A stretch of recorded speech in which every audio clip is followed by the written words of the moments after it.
ನಮಸ್ತೆ ಎಲ್ಲರಿಗೂ. Lucky tips with ಗುರೂಜಿಗೆ ನಿಮ್ಮೆಲ್ಲರಿಗೂ ಸ್ವಾಗತ. ಈ ದೈನಿಕ ರಾಶಿಫಲದ ವಿಶೇಷ ಕಾರ್ಯಕ್ರಮಕ್ಕೆ ನಿಮಗೆಲ್ಲರಿಗೂ ಆದರದ ಮತ್ತೊಮ್ಮೆ ಸ್ವಾಗತ. ಇಂದಿನ ಪಂಚಾಂಗದ ಪ್ರಕಾರ 21 ಜನವರಿ 2026 ಈ ದಿನ ಬುಧವಾರ ಅಂದರೆ ಮಾಘ ಮಾಸದ ಈ ಶುಕ್ಲ ಪಕ್ಷ ತಿಥಿ. ಈ ತೃತೀಯ ತಿಥಿಯು ರಾತ್ರಿ 2:46 ಇರುತ್ತೆ. ನಂತರ ಈ ಚತುರ್ಥಿ ಪ್ರಾರಂಭವಾಗುತ್ತಾ ಇದೆ. ನಕ್ಷತ್ರ ಧನಿಷ್ಠ ನಕ್ಷತ್ರವು ಮಧ್ಯಾಹ್ನ ಈ 1:58 ಇದೆ. ನಂತರ ಶತಾಭಿಷ ನಕ್ಷತ್ರ ಪ್ರಾರಂಭವಾಗುತ್ತಿದೆ. ರಾಹುಗಾಲ ಮಧ್ಯಾಹ್ನ ಈ 1:28 1:55 ಇದೆ. ದಿನದ ಒಂದು ಅತ್ಯಂತ ಅಶುಭ ಸಮಯ ಅಭಿಜಿತ್ ಮುಹೂರ್ತ. ಇಂದು ಯಾವುದೇ ಅಭಿಜಿತ್ ಮುಹೂರ್ತವಿಲ್ಲ. ಬ್ರಹ್ಮ ಮುಹೂರ್ತ ಬೆಳಗ್ಗೆ 5:36 6:24 ಗ್ರಹ ಸ್ಥಿತಿ: ಚಂದ್ರನು ಈ ಕುಂಭರಾಶಿಯಲ್ಲಿ ಮತ್ತು ಈ ಸೂರ್ಯನು ಮಕರ ರಾಶಿಯಲ್ಲಿ ಇರುತ್ತಾರೆ. ಮಕರ ರಾಶಿಯ ಆತ್ಮೀಯರೇ, ಇಂದು ಬುಧವಾರ 21/2026 ಇಂದಿನ ನಕ್ಷತ್ರ ಸಂಚಾರ ಮತ್ತು ಗ್ರಹಗತಿಗಳು ನಿಮ್ಮ ಪಾಲಿಗೆ ಅತ್ಯಂತ ಕುತೂಹಲಕಾರಿ ಫಲಿತಾಂಶಗಳನ್ನು ಹೊತ್ತಿ ತಂದಿವೆ. ಇಂದು ನೀವು ಎಲ್ಲಿಗೆ ಹೋದರೂ ಏನು ಮಾಡಿದರೂ ಜನರ ಆಕರ್ಷಣೆಯ ಕೇಂದ್ರಬಿಂದುವಾಗುತ್ತೀರಿ. ಈ ಗಮನದ ಕೇಂದ್ರವಾಗಿರುವುದು ನಿಮ್ಮ ರಾಶಿಯ ಸಹಜ ಗುಣವಿಲ್ಲದಿದ್ದರೂ ಇಂದು ಪರಿಸ್ಥಿತಿಗಳು ನಿಮ್ಮನ್ನು ವೇದಿಕೆಯ ಈ ಮುಂಚೂಣಿಗೆ ತಂದು ನಿಲ್ಲಿಸುತ್ತಾ ಇದೆ. ಸೂರ್ಯನಿಗೆ ಕಿರಣಗಳು ಇರುವಂತೆ ಯಶಸ್ವಿ ವ್ಯಕ್ತಿಗೆ ಅಸೂಯೆ ಪಡುವವರು ಇದ್ದೇ ಇರುತ್ತಾರೆ. ನಿಮ್ಮ ಏಳಿಗೆಯನ್ನು ಕಂಡು ಕೆಲವರು ಹೊಟ್ಟೆ ಕಿಚ್ಚು ಪಡಬಹುದು. ಆದರೆ ಅದನ್ನು ನಿರ್ಲಕ್ಷಿಸಿ ನಿಮ್ಮ ಹಾದಿಯಲ್ಲಿ ಮುನ್ನಡೆಯಿರಿ. ಆತ್ಮಾವಲೋಕನ ಮತ್ತು ಯೋಜನೆ: ಇಂದು ನೀವು ಒಂದು ವಿಶೇಷ ಮನಸ್ಥಿತಿಯಲ್ಲಿ ಇದ್ದೀರಿ. ನಿಮ್ಮ ಸಹಜ ಪ್ರವೃತ್ತಿಯಂತೆ ನೀವು ಕೇವಲ ಹಿಂದಿನ ಬಗ್ಗೆ ಯೋಚಿಸದೆ ನಿಮ್ಮ ವರ್ತಮಾನದ ಸ್ಥಿತಿ, ಭೂತಕಾಲದ ಈ ಅನುಭವಗಳು ಮತ್ತು ಒಂದು ಭವಿಷ್ಯದ ಕನಸುಗಳ ಬಗ್ಗೆ ಆಳವಾಗಿ ಯೋಚಿಸುತ್ತೀರಿ. ಈ ರೀತಿಯ ತ್ರಿಕಾಲಜ್ಞಾನದ ಚಿಂತನೆಯು ನಿಮ್ಮ ಅನೇಕ ಪ್ರಶ್ನೆಗಳಿಗೆ ಉತ್ತರಗಳನ್ನು ನೀಡುತ್ತೆ. ಜೀವನದ ಸಂಕೀರ್ಣ ಸಮಸ್ಯೆಗಳಿಗೆ ನೀವೇ ಪರಿಹಾರ ಕಂಡುಕೊಳ್ಳುವಿರಿ. ನಿಮ್ಮ ಪ್ರಮುಖ ಕೆಲಸಗಳ ರೂಪುರೇಷೆಯನ್ನು ಸಿದ್ಧಪಡಿಸಿಕೊಳ್ಳಿ. ಮಧ್ಯಾಹ್ನದ ನಂತರ ಸಮಯವು ನಿಮಗೆ ಅತ್ಯಂತ ಅನುಕೂಲಕರವಾಗಿರುವುದರಿಂದ ಕಠಿಣ ಕೆಲಸಗಳನ್ನು ಆ ಸಮಯಕ್ಕೆ ಕಾಯ್ದಿರಿಸಿ.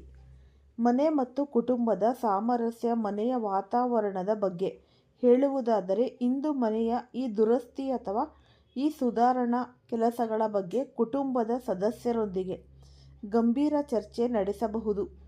ಮನೆಯನ್ನು ಹೆಚ್ಚು ಸುಂದರವಾಗಿ ಅಥವಾ ಈ ಸೌಕರ್ಯಯುತವಾಗಿ ಮಾಡುವ ನಿಮ್ಮ ಆಲೋಚನೆಗಳಿಗೆ ಕುಟುಂಬದವರಿಂದ ಪೂರ್ಣ ಸಹಕಾರ ದೊರೆಯುತ್ತೆ. ಇದರಿಂದ ನಿಮ್ಮ ಕೆಲಸವು ವೇಗವಾಗಿ ಸಾಗುತ್ತೆ. ಮನಸ್ಸು ಈ ಸಮತೋಲನದಲ್ಲಿ ಇರುತ್ತೆ. ಇಂದು ಮಧ್ಯಾಹ್ನದ ನಂತರ ಗ್ರಹಗತಿಗಳು ಪ್ರಬಲವಾಗಿವೆ. ಆದ್ದರಿಂದ ಬಾಕಿ ಇರುವ ಪಾವತಿಗಳು, ಒಂದು ಪೇಮೆಂಟ್ಸು ಅಂತಿಮಗೊಳಿಸಲು ಮತ್ತು ಹಳೆಯ ಸಂದೇಶಗಳಿಗೆ ಈ ಪ್ರತ್ಯುತ್ತರ ನೀಡಲು ಈ ಸಮಯ ಬಳಸಿಕೊಳ್ಳಿ. ಪ್ರತಿ ಹೆಜ್ಜೆಯಲ್ಲೂ ಎಚ್ಚರಿಕೆ ಇರಲಿ. ಭಾವನಾತ್ಮಕ ಬುದ್ಧಿವಂತಿಕೆ: ಇಂದಿನ ದಿನವು ನಿಮ್ಮಲ್ಲಿನ ಈ ಸಂವೇದನಾಶೀಲತೆ ಮತ್ತು ಆಂತರಿಕ ತಿಳುವಳಿಕೆಯನ್ನು ಹೊರಹಾಕುತ್ತೆ. ನಿಮ್ಮ ಮನಸ್ಸು ಶಾಂತವಾಗಿದ್ದರೂ ಸಹ ಒಳಗಿನಿಂದ ಭಾವನಾತ್ಮಕವಾಗಿ ಉಕ್ಕಿಬರುತ್ತೆ. ಮನೆಯಲ್ಲಿ ಯಾರದ್ದಾದರೂ ಭಾವನೆಗಳು ನೋವಾಗಿದ್ದರೆ ಅಥವಾ ಅವರು ಸಂಕಷ್ಟದಲ್ಲಿ ಇದ್ದರೆ ಅದನ್ನು ನಿಭಾಯಿಸುವ ಜವಾಬ್ದಾರಿ ನಿಮ್ಮ ಮೇಲೆ ಬೀಳುತ್ತೆ. ನಿಮ್ಮ ಸಹಾನುಭೂತಿಯ ನಡವಳಿಕೆ ಮತ್ತು ಮೃದು ಮಾತುಗಳು ಕುಟುಂಬದವರನ್ನು ನಿಮ್ಮತ್ತ ಇನ್ನಷ್ಟು ಹತ್ತಿರವಾಗಿಸುತ್ತೆ. ಹಣದ ವಿಷಯದಲ್ಲಿ ಮಾತ್ರ ಯಾರ ಮೇಲೆಯೂ ಭಾವನಾತ್ಮಕವಾಗಿ ಅವಲಂಬಿತರಾಗಲೇಬೇಡಿ. ಆರ್ಥಿಕ ನಿರ್ಧಾರಗಳು ಯಾವಾಗಲೂ ಈ ವಾಸ್ತವಿಕವಾಗಿರಲಿ. ವ್ಯಾಪಾರ ಮತ್ತು ವೃತ್ತಿ ಕೌಶಲ್ಯಗಳು: ವ್ಯಾಪಾರ ಕ್ಷೇತ್ರದಲ್ಲಿ ಇರುವವರಿಗೆ ಇಂದು ಆಲಿಸುವ ಸಾಮರ್ಥ್ಯವೇ ದೊಡ್ಡ ಬಂಡವಾಳ. ಇತರರ ಮಾತುಗಳನ್ನು ತಾಳ್ಮೆಯಿಂದ ಕೇಳುವುದರಿಂದ ನಿಮಗೆ ಲಾಭದಾಯಕ ಐಡಿಯಾಗಳು ಸಿಗಲಿವೆ. ಕೆಲಸದ ವಾತಾವರಣವು ಮೃದುವಾಗಿದೆ. ಸಹೋದ್ಯೋಗಿಗಳ ಅಥವಾ ಈ ಗ್ರಾಹಕರ ಕಾಳಜಿ ವಹಿಸುವುದು ಇಂದು ನಿಮ್ಮ ಈ ಪ್ರಾಧಾನ್ಯವಾಗಬಹುದು. ಈ ಸಾಫ್ಟ್ವೇರ್ ಕ್ಷೇತ್ರದಲ್ಲಿ ಇರುವವರಿಗೆ ಇಂದು ಶುಭ ದಿನ. ನಿಮ್ಮ ತಾಂತ್ರಿಕ ಕೌಶಲ್ಯಗಳು ಮುನ್ನೆಲೆಗೆ ಬರುತ್ತವೆ. ತಮ್ಮ ವಿಶಿಷ್ಟ ಸೇವೆಯಿಂದ ಗುರುತಿಸಿಕೊಳ್ಳುವಿರಿ. ಟೀಮ್ ನಾಯಕತ್ವ ವಹಿಸುವವರು ತಮ್ಮ ಒಂದು ಟೀಮ್ ಕೇವಲ ಸೂಚನೆ ನೀಡದೆ ಭಾವನಾತ್ಮಕ ಬೆಂಬಲವನ್ನು ನೀಡಬೇಕಾಗುತ್ತೆ. ಮುನ್ನೆಚ್ಚರಿಕೆಗಳು ಮತ್ತು ಎಚ್ಚರಿಕೆಗಳು ಜೀವನದಲ್ಲಿ ಏರಿಳಿತಗಳು ಸಹಜ. ಇಂದು ನಿಮ್ಮ ಆದಾಯ ಹೆಚ್ಚಾಗುವ ಸಾಧ್ಯತೆ ಇದ್ದರೂ ಅದರ ಜೊತೆಗೆ ಅನಗತ್ಯ ವೆಚ್ಚಗಳು ಬೆನ್ನು ಹಟ್ಟುತ್ತಿವೆ. ಹಿರಿಯರ ಸೇವೆ ಮತ್ತು ಅವರ ಅಗತ್ಯಗಳನ್ನು ಯಾವುದೇ ಕಾರಣಕ್ಕೂ ನಿರ್ಲಕ್ಷಿಸಬೇಡಿ. ಅವರ ಆಶೀರ್ವಾದವೇ ನಿಮ್ಮ ಈ ರಕ್ಷಣಾ ಕವಚ. ವಿಶೇಷವಾಗಿ ಸೋದರ ಮಾವನ ಕಡೆಯಿಂದ ಈ ಮಾಮ ಪಕ್ಷ ಸಂಬಂಧ ಕೆಡದಂತೆ ನೋಡಿಕೊಳ್ಳಿ. ಸಣ್ಣ ಪುಟ್ಟ ಅಸಮಾಧಾನಗಳಿದ್ದರೂ ಅದನ್ನು ಮಾತುಕತೆಯ ಮೂಲಕ ಇತ್ಯರ್ಥ ಮಾಡಿಕೊಳ್ಳಿ. ಸಂಬಂಧಗಳಲ್ಲಿ ಅಹಂಕಾರ ಅಥವಾ ನಾನು ಎಂಬ ಭಾವನೆ ಬರಲು ಬಿಡಬೇಡಿ. ಅನಗತ್ಯ ವಾದಗಳು ನಿಮ್ಮ ಶಕ್ತಿಯನ್ನು ವ್ಯಯ ಮಾಡುತ್ತವೆ ಹೊರತು ಯಾವುದೇ ಫಲ ನೀಡುವುದಿಲ್ಲ. ಈ ಪ್ರೇಮ ಜೀವನದ ಆಳ. ಮಕರ ರಾಶಿಯವರ ಪ್ರೇಮ ಜೀವನ ಇಂದು ಭಾವನಾತ್ಮಕ ಆಳದಿಂದ ಕೂಡಿದೆ. ನಿಮ್ಮ ಮತ್ತು ನಿಮ್ಮ ಸಂಗಾತಿಯ ನಡುವೆ ಒಂದು ರೀತಿಯ ಈ ಸೃಜನಾತ್ಮಕ ಸಹಜತೆ ಇರಲಿದೆ. ನೀವು ಪರಸ್ಪರ ಮಾತುಗಳನ್ನು ಸಹಾನುಭೂತಿಯಿಂದ ಆಲಿಸುತ್ತೀರಿ. ಇದು ನಿಮ್ಮ ಬಂಧವನ್ನು ಮತ್ತಷ್ಟು ಗಟ್ಟಿಗೊಳಿಸುತ್ತೆ. ಹಳೇ ಕಾಲದ ಕೆಲವು ಕಹಿ ನೆನಪುಗಳು ಅಥವಾ ಅಪರಾಧ ಬೋಧಗಳು ಮನಸ್ಸಿನಲ್ಲಿ ಸುಳಿಯಬಹುದು, ಆದರೆ ಅವುಗಳನ್ನು ಹಳೆಯ ನಂಬಿಕೆಗಳನ್ನು ಬದಲಾಯಿಸುವ ಅವಕಾಶವಾಗಿ ನೋಡಿ. ನಿಮ್ಮ ಸಂಗಾತಿಯ ಮೇಲಿನ ನಂಬಿಕೆಯನ್ನು ವಿಕಾಸಗೊಳ್ಳಲು ಬಿಡಿ. ಇದು ನಿಮ್ಮ ಜೀವನಕ್ಕೆ ಹೊಸ ಆನಂದವನ್ನು ಕೊಡುತ್ತೆ. ವೃತ್ತಿ ಜೀವನ ಮತ್ತು ವಿದೇಶಿ ಯೋಗ. ವೃತ್ತಿ ಜೀವನದ ದೃಷ್ಟಿಯಿಂದ ಇಂದು ದೊಡ್ಡ ಸೂಚನೆಗಳಿವೆ. ನಿಮ್ಮ ಕೆಲಸದ ನಿಮಿತ್ತ ನೀವು ವಿದೇಶಕ್ಕೆ ಪ್ರಯಾಣ ಬೆಳೆಸಬೇಕಾಗಬಹುದು ಅಥವಾ ಬೇರೆ ಊರಿಗೆ ಸ್ಥಳಾಂತರವಾಗಬೇಕಾಗಬಹುದು. ಯಾವ ವಿದ್ಯಾರ್ಥಿಗಳು, ಯಾವ ಉದ್ಯೋಗಿಗಳು ನೀವು ವಿದೇಶಕ್ಕಾಗಿ ಹೋಗ್ತಾ ಇರಬೇಕು ಅಂತ ಅಂದ್ಕೊಂಡಿದ್ರೆ, ಕಾಯುತ್ತಾ ಇದ್ದರೆ ಅವರಿಗೆ ಈ ಶುಭವಾರ್ತೆ ಸಿಗಲಿದೆ. ಹೊಸ ಮತ್ತು ಅರಿಯದ ಸ್ಥಳಕ್ಕೆ ಹೋಗುವ ಅವಕಾಶ ಸಿಕ್ಕರೆ ಅದನ್ನು ಕಳೆದುಕೊಳ್ಳಬೇಡಿ. ಇದು ನಿಮ್ಮ ಈ ಕೆರಿಯರ್ಗೆ ಹೊಸ ವೇಗ ನೀಡುತ್ತೆ. ಈಗಾಗಲೇ ವಿದೇಶದಲ್ಲಿ ಇರುವವರು ತಾಯ್ನಾಡಿಗೆ ಮರಳುವ ಯೋಚನೆ ಮಾಡಲೇಬೇಡಿ. ಅಲ್ಲಿಯೇ ಮುಂದುವರಿಯುವುದು ಲಾಭದಾಯಕ.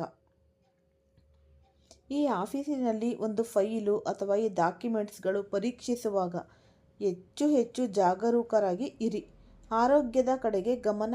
ಆರೋಗ್ಯದ ವಿಷಯದಲ್ಲಿ ಇಂದು ಮಕರ ರಾಶಿಯವರು ಸ್ವಲ್ಪ ಈ ನಿರ್ಲಕ್ಷ್ಯ ವಹಿಸುವ ಸಾಧ್ಯತೆ ಇದೆ. ವಿಶೇಷವಾಗಿ ಈ ಮಧುಮೇಹ ಅಥವಾ ರಕ್ತದ ಒತ್ತಡ ಇರುವವರು ತಮ್ಮ ಆಹಾರ ಕ್ರಮ ಮತ್ತು ಔಷಧಿಗಳ ಬಗ್ಗೆ ಅತೀವ ಜಾಗ್ರತೆ ವಹಿಸಿ. ಕೆಲಸದ ಒತ್ತಡದ ನಡುವೆ ವಿಶ್ರಾಂತಿಯನ್ನು ಮರೆಯಬೇಡಿ. ಸಮಯಕ್ಕೆ ಸರಿಯಾಗಿ ವೈದ್ಯಕೀಯ ತಪಾಸಣೆ ಮಾಡಿಕೊಳ್ಳುವುದು ಉತ್ತಮ. ನಿಮ್ಮ ದೇಹವು ನೀಡುವ ಸಣ್ಣ ಸೂಚನೆಗಳನ್ನು ಸಹ ನೀವು ನಿರ್ಲಕ್ಷಿಸಬೇಡಿ. ಪರಿಹಾರ. ಇಂದಿನ ದಿನವು ನಿಮ್ಮ ಯಶಸ್ಸು ಮತ್ತು ಕಲಿಕೆ ಎರಡನ್ನೂ ನೀಡುತ್ತೆ. ಎಲ್ಲವನ್ನ ಸಕಾರಾತ್ಮಕವಾಗಿ ಸ್ವೀಕರಿಸಿ. ಇಂದಿನ ವಿಶೇಷ ಪರಿಹಾರ ನೀವು ಇಂದು ಈ ವಿಘ್ನ ನಿವಾರಕನಾದ ಈ ಗಣೇಶ ದೇವರಿಗೆ ಮೋದಕವನ್ನು ಸಾಧ್ಯವಾದರೆ ಇಡಿ. ಇಲ್ಲಾಂದರೆ ಈ ಗರಿಕೆಯನ್ನು ಇಟ್ಟು ಒಂದು ಕೆಂಪು ಹೂವನ್ನು ಇಟ್ಟು ನಿಮ್ಮ ಮನೆಯಲ್ಲಿ ಸಕ್ಕರೆ ಇದ್ದರೂ ಕೂಡ ಅದನ್ನು ಇಡಿ. ಓಂ ಗಂ ಗಣಪತಿಯೇ ನಮಃ ಅನ್ನೋ ಮಂತ್ರವನ್ನು ಜಪಿಸಿ.